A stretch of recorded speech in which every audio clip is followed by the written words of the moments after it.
Assalamualaikum warahmatullahi wabarakatuh. Sebelumnya, perkenalkan saya Naura Sejida dan teman-teman saya yaitu Nurani Media, Nisa Najia, Rafelina Nada, Rama Dewi Intan, Regina Maya, Ratnasya Ayu, Rida Agustina, Rina Puspa, dan Rifka Syafina akan menjelaskan materi yang berjudul Penanganan Kecelakaan, Kebakaran, dan Ledakan.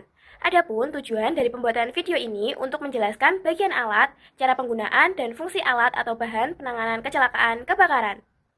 Bagian yang pertama yaitu safety pin, berfungsi sebagai menahan tuas pada saat apar tidak digunakan. Kedua adalah handle. Handle atau tuas merupakan komponen yang berfungsi untuk membuka spindle. Ketiga adalah nozzle, yaitu komponen yang berbentuk corong yang menjadi tempat keluarnya media pemadam api. Yang ketiga yaitu pressure gauge, merupakan bagian apar dengan sistem storage pressure. Yang lima yaitu tabung atau tube, merupakan salah satu bagian dari apar yang fungsinya sebagai tempat untuk menyimpan media pemadam api. Yang keenam yaitu hose atau selang. Dan yang terakhir atau yang ketujuh yaitu sabuk tabung. Cara menggunakan apar. Cara menggunakan apar sangat mudah jika kita memahami teknik PES, yaitu yang pertama pull atau tarik pin pengaman.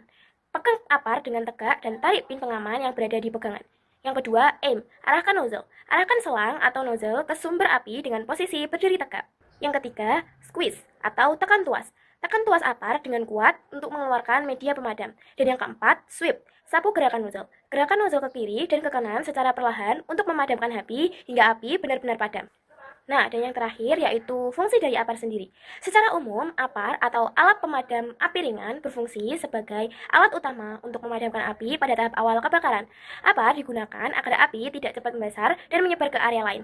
Selanjutnya adalah fire blanket atau selimut api. Fire blanket adalah selembaran kain yang dirancang khusus untuk memadamkan kebakaran dan melindungi orang-orang dari api dan panas yang disebabkan oleh kebakaran. Selimut api ini terbuat dari bahan serat kaca, serat silika, atau bahan yang tahan api lainnya yang dirancang untuk menahan suhu tinggi. Fire blanket memiliki beberapa fungsi, yaitu diantaranya adalah memadamkan api dengan menutupi dan memotong sumber oksigen. Yang kedua, mengurangi penyebaran api dengan menutupi area yang terbakar. Yang ketiga, melindungi orang dari api dan panas kebakaran, terutama tubuh dan kepala. Kemudian terdapat cara penggunaan dari selimut api. Yang pertama dengan menarik pita hitam untuk mengeluarkan selimut dari wadahnya. Lipat ujung selimut ke tangan untuk melindungi diri dari api. Angkat selimut ke arah api, tutup badan dari jilatan api. Letakkan selimut api di seluruh titik api tanpa melemparnya. Tunggu api padam, ditandai dengan kepulan asap putih atau suhu menurun. Yang pertama, bagian-bagian dari hidran kebakaran. Yang pertama adalah tuas kunci hidran pilar, hose connection sambungan selang, body atau badan hidran pilar, control valve atau main valve atau katup, pengendali, tabs atau penutup, dan yang terakhir outlet valve, katup keluar. Selanjutnya adalah langkah-langkah menggunakan hidran kebakaran. Yang pertama, pastikan jalur evakuasi aman dan jelas agar tidak ada hambatan saat tim bergerak membawa selang. Yang kedua, ambil fire hose dengan hati-hati dari hidran box, lalu bawa mendekati titik api.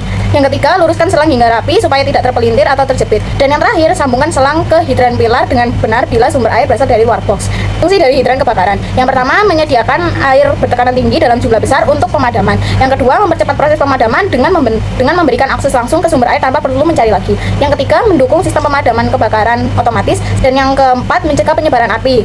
Yang kelima, menjadi titik penghubung antara pasokan air seperti PDAM atau tandon air. Dan yang terakhir, menjadi sarana bagi mobil pemadam untuk mengisi ulang air, terutama hidran halaman. Yang selanjutnya adalah smoke detector. Berikut adalah bagian-bagian dari smoke detector. Yang selanjutnya adalah cara kerja smoke detector. Pada poin pertama, di dalam perangkat detektor ada ruang ionisasi yang terbuka ke udara dan akan diisi dengan ion atom yang kehilangan elektron. Pada poin kedua, di dalam ruang tersebut terdapat potongan kecil unsur kimia yang disebut amerisium. Pada poin ketiga, secara terus-menerus amerisium ini melepaskan partikel radioaktif kecil disebut partikel alfa yang bocor ke dalam ruang deteksi. Poin keempat, selama ion-ion dan elektron bergerak, arus mengalir antara elektroda dan sirkuit dalam smoke detector mengira semuanya baik-baik saja. Poin kelima, sehingga alarm tetap diam tidak mendeteksi kebakaran. Poin keenam, namun jika terjadi kebakaran, partikel asap masuk ke dalam detektor dan mulai menghambat ruang ionisasi. Poin 7, partikel tersebut akan melekat pada ion-ion dan secara efektif mematikan arus listrik. Poin 8, kemudian sirkuit dalam detektor segera mendeteksi perubahan itu. Poin ke-9, maka dari itu alarm akan terpicu untuk menyala. Selanjutnya adalah fungsi smoke detector. Fungsi smoke detector adalah untuk mendeteksi adanya asap di lingkungan sekitarnya. Jadi, perangkat ini digunakan untuk mengidentifikasi kemungkinan adanya kebakaran atau bahaya lain yang berkaitan dengan asap.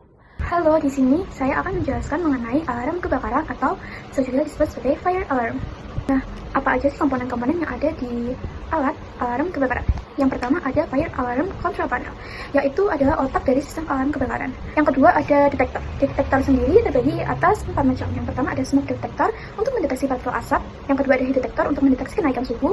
Yang ketiga ada flame detector untuk mendeteksi cahaya dari nyala api. Dan yang keempat ada gas detector untuk mendeteksi gas berbahaya. Yang ketiga ada alarm. Yang keempat ada emergency break glass, yaitu panel kaca khusus yang dapat dipecah untuk mengakses tombol darurat. Atau yang kelima ada water sprinkle.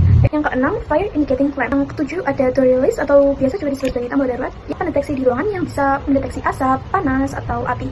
Kalau ada asap atau sinyal secara gasis, alat ini akan langsung menangkap sinyal bahaya. Nah, begitu sinyal bahaya tersebut dibaca, sistem alarm langsung aktif dan bunyi sirine akan terdengar sangat keras agar semua orang cepat sadar. Biasanya juga ada lampu merah yang kedap-kedip sebagai tanda visual. Tujuannya apa? Supaya orang-orang bisa langsung tahu kalau ada kebakaran di gedung tersebut dan bisa cepat keluar dari gedung dengan aman. Nah, kadang sistem ini juga terhubung sama sprinkler atau penyemprot air otomatis dan bisa langsung ngasih info ke pemadam kebakaran. Nah, jadi intinya deteksi asap atau panas lalu dikirim sinyal, lalu terdengar bunyi sirine dan juga ada lampu dan orang-orang bisa dievakuasi. Lalu fungsi alarm kebakaran adalah untuk mendeteksi asap, panas, atau api secara dini dan memberikan peringatan kepada seluruh penghuni di gedung melalui suara dan juga lampu. Selanjutnya yaitu sprinkler otomatis. Sprinkler otomatis ini seperti pemadam kebakaran namun versi mininya, karena biasanya sprinkler otomatis ini terdapat di beberapa gedung besar. Lalu sprinkler otomatis ini memiliki beberapa bagian dari tubuh sprinkler otomatis itu sendiri, seperti rangka, penutup, head sensitive, bukaan, reflektor, ulir, dan cover plate. Nah, selain bagian-bagian penting dari bagian tubuh sprinkler otomatis, terdapat 7 komponen utama fire sprinkler system yang harus diperhatikan sebelum terjadinya kebakaran tersebut, seperti sprinkler head. Sprinkler head sendiri itu kan seperti sprinklernya sendiri, maksudnya bagian dari sprinklernya sendiri yang sensitif terhadap panas dan mengeluarkan air ketika sensor mendeteksi suhu. Kemudian ada level set, yaitu mengontrol aliran air ke sistem sprinkler. Yang ketiga ada pipa supply air, mengalirkan air dari sumbernya ke sprinkler head. Keempat ada alarm check phase, kelima ada flow switch, dan yang keenam ada pressure gauge. Yang ketujuh yaitu fire department connection. Yang terakhir yaitu fungsi utama dari sprinkler otomatis. Jadi fungsi utama yang sebenarnya dari sprinkler otomatis ini adalah melindungi jiwa dan aset dengan memberikan waktu evaluasi sebelum api semakin besar. Jadi dia seperti mencegah atau lebih tepatnya meminimalisir agar api tersebut tidak semakin besar dan menimbulkan lebih banyak korban jiwa. Kemudian mengurangi kerugian dengan biasanya api sudah terkendali terlebih dahulu sebelum pemadam kebakaran datang ke lokasi.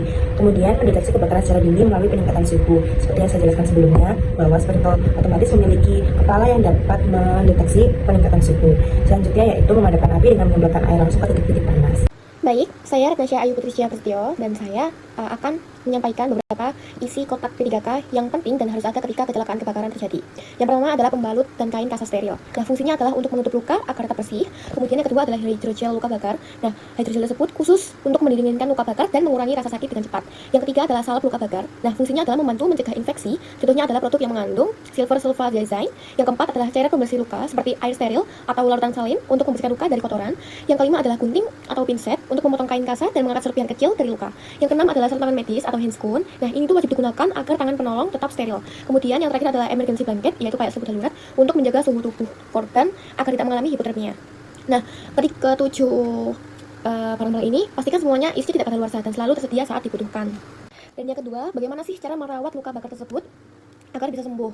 Nah, yang pertama adalah membersihkan luka dengan menuang cairan salin atau air garam steril seperti NaCl. Nah, itu secara perlahan ke luka untuk membersihkan kotoran dan jangan digosok. Yang kedua adalah tutup luka dengan memasang kasa non-adhesif yang anti lengket di atas luka. Nah, ini tuh penting agar kasa tidak menempel pada luka.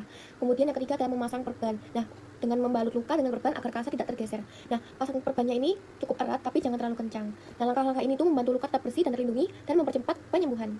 Nah, kotak P3K ini hanya digunakan untuk pertolongan pertama sementara. Nah, fungsinya itu yang pertama adalah mencegah luka pertama parah, mengurangi rasa sakit di awal, dan melindungi korban dari infeksi. Nah, setelah memberikan pertolongan pertama, segera bawa korban ke fasilitas medis terdekat untuk mendapatkan perawatan yang tepat dari tenaga yang profesional. Terima kasih. Emergency shower dan IWL station. Cara penggunaannya yaitu Anda harus mengaktifkan dan menekan tuas dan tarik penutupnya. Lalu membilas mata atau bagian tubuh yang terpapar bahan kimia selama 15 menit. Untuk menghilangkan zat berbahaya dan setelah itu segera cari bantuan medis. Selanjutnya, bagian-bagian alat. Yang pertama ada shower head. Yang kedua ada air wash nozzle. Yang ketiga ada aktivator. Yang ada saluran pembuangan. Yang selanjutnya ada valve. Yang terakhir yaitu pipa pemasak air. Selanjutnya ada fungsi. Fungsi utamanya adalah untuk pertolongan pertama darurat bagi pekerja yang terpapar zat berbahaya seperti bahan kimia atau debu, yaitu dengan cara membilas dan membersihkan bagian tubuh, mata, wajah secara menyeluruh untuk meminimalkan cedera dan mengurangi resiko kesalahan serius. Yang ke-9 adalah lemari penyimpanan bahan kimia. Lemari penyimpanan bahan kimia adalah sebuah lemari khusus yang digunakan untuk menyimpan berbagai jenis bahan kimia agar tetap aman, terorganisir, dan terhindar dari risiko bahaya. Selanjutnya kita masuk ke bagian-bagian lemari penyimpanan bahan kimia. Yang pertama, pintu lemari. Biasanya terbuat dari baja tahan api dilengkapi kunci agar tidak sembarang orang bisa membuka. Beberapa pintu juga memiliki ventilasi kecil untuk sirkulasi udara. Yang kedua, rak atau sel. Berfungsi untuk meletakkan botol atau wadah bahan kimia. Umumnya rak bisa disesuaikan tinggi dan dilapisi bahan tahan korosi supaya aman dari tumpahan. Yang ketiga, ventilasi. Bagian ini penting untuk menjaga agar uap kimia tidak menumpuk di dalam lemari. Dengan menyimpan yang benar, kita bisa menjaga kebakaran, ledakan, atau keracunan akibat bahan kimia. Fungsi yang kedua adalah mencegah kontaminasi dalam lemari. Bahan kimia bisa dipisahkan sesuai kategorinya, misalnya asam tidak boleh disimpan dekat dengan basa, atau bahan mudah terbakar dan tidak disimpan dengan oksidator. Alat pelindung diri atau biasa kita kenal dengan APD. Nah, bagian-bagian alat pelindung diri itu ada apa aja sih? Yang pertama ada jas atau baju tahan api coverall Nomex Fire Suit yang terdiri dari dua bagian, yaitu jaket dan juga celana. Setelah itu ada helm pemadam kebakaran dan juga respirator. Dan setelahnya juga ada sarung tangan tahan api. Terakhir ada juga sepatu pelindung yang juga melindungi kaki agar tidak terkena panas atau kobaran api tersebut. Untuk cara penggunaannya sendiri jelas berbeda-beda. Untuk jas tahan api ini dipakai menutupi seluruh tubuh. Dan yang kedua ada helm pemadam kebakaran dan juga respirator. Helm ini dipasang dengan benar menutupi kepala. Dan yang ketiga ada sarung tangan tahan api yang dipakai pada kedua tangan sebelum melakukan kontak dengan benda panas atau yang beresiko terbakar. Yang terakhir, keempat, ada sepatu pelindung yang dimana dipakai untuk menutupi kaki hingga mata kaki. Dan untuk fungsi dari alat pelindung diri ini ada yang pertama, jas tahan api untuk melindungi tubuh dari paparan panas, api, dan percikan bahan kimia yang berbahaya. Dan yang kedua ada helm pemadam kebakaran dan respirator yang digunakan untuk melindungi kepala dari benturan dan panas, serta melindungi saluran pernafasan dari asap, gas beracun, dan debu yang berbahaya. Dan untuk sarung tangan tahan api yaitu tentunya melindungi tangan dari panas api, bahan kimia, dan juga luka bakar. Dan yang terakhir ada sepatu pelindung yang melindungi kaki dari benda tajam, jatuhan benda berat, panas, dan cairan berbahaya lainnya. Dari penjelasan sebelumnya, dapat disimpulkan bahwa kesiapsiagaan kebakaran atau ledakan di laboratorium sangat penting untuk mencegah kecelakaan, melindungi keselamatan personal, dan mengurangi resiko kerusakan fasilitas. Dengan memiliki rencana tanggap darurat, pelatihan, dan peralatan keselamatan yang memadai, laboratorium dapat mengurangi resiko kebakaran dan ledakan, serta memastikan respon yang cepat dan efektif jika kejadian tersebut terjadi. Sekian penjelasan dari kelompok B3. Apabila ada kurangnya, mohon dimaafkan. Wassalamualaikum warahmatullahi wabarakatuh.